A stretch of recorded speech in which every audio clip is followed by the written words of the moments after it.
थुंग थुंग एक अनाथ और साफ दिल का लड़का था। वह दिन भर गांव-गांव घूमकर अखबार बेचा करता था, लेकिन एक शाम अपने छोटे से घर की टूटी छत पर बैठकर रैंडम मैच में गेम खेल रहा था। तभी दूसरी तरफ से उसे एक लड़की की खिलखिलाती हुई हंसी सुनाई दी। सुनते ही वह अपना दिल वहीं हार बैठा और हकलाते हुए उसने पूछा, क्या मैं आपका नाम जान सकता हूँ? तभी दूसरी तरफ से आवाज आई, रा से रिमझिम, रा से रोशनी और रा से रिया।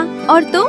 थुंग थुंग शर्मा के बोला। त से थोड़ा सीधा, त से थोड़ा शर्मीला और त से थुंग थुंग। इतना सुनते ही रिया जोर से खिलखिलाकर हंस पड़ी और उस दिन के बाद दोनों दोस्त बन गए। लेकिन थुंग थुंग की बातों की सच्चाई और उसके सीधेपन ने रिया का दिल जीत लिया और देखते ही देखते दोस्ती मोहब्बत में बदल गई। दोनों मीलों दूर थे पर दिल हमेशा करीब थे। पर एक दिन रिया रोते हुए बोली, थुंग थुंग, बस अब और इंतजार नहीं होता, मुझे अपने पास ले चलो ना, मैं तुम्हारे बिना और जी नहीं सकती। रिया की ये बातें थुंग थुंग के दिल में सीधे उतर गईं। लेकिन फोन रखते ही उसे अपनी असलियत नजर आ गई। उसके पास न अच्छा घर था न नौकरी। तभी उसने खुद से ही कसम खा ली, मैं अपनी रिया को एक दिन रानी बनाकर ही लाऊंगा। और उस दिन के बाद वह सुबह होने से पहले ही अखबार बांटने निकल जाता और आधी रात तक बिना रुके मजदूरी करता। लेकिन इस दिन रात की मेहनत का असर उनके रिश्ते पर पड़ने लगा। अब थुंग थुंग के पास रिया से बात करने का वक्त ही नहीं बचता था। इसलिए रिया को लगने लगा थुंग थुंग उसे नजरअंदाज कर रहा है। फिर एक शाम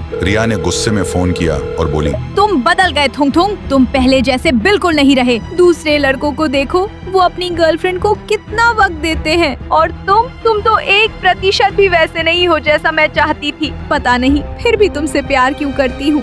इतना कहते ही रिया ने गुस्से में फोन काट दिया और उसी पल थुंग थुंग का दिल छलनी हो गया। वह वहीं टूटकर बैठ गया और खुद से पूछने लगा, मैंने क्या गलती की? मैं तो सिर्फ उसके सपने पूरे करना चाहता था, फिर मेरे साथ ही ऐसा क्यों हुआ?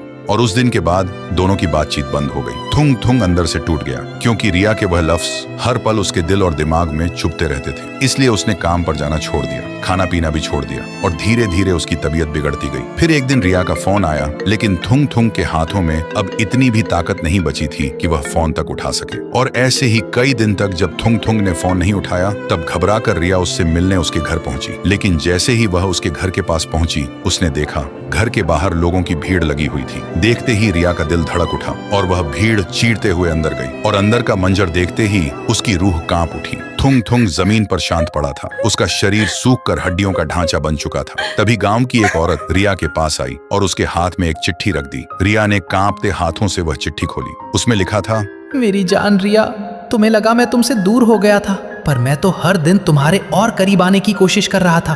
काश तुम मेरी खामोशी समझ पाती। मेरी पूरी दुनिया सिर्फ तुम ही थी। खुश रहना, तुम्हारा थुंग थुंग।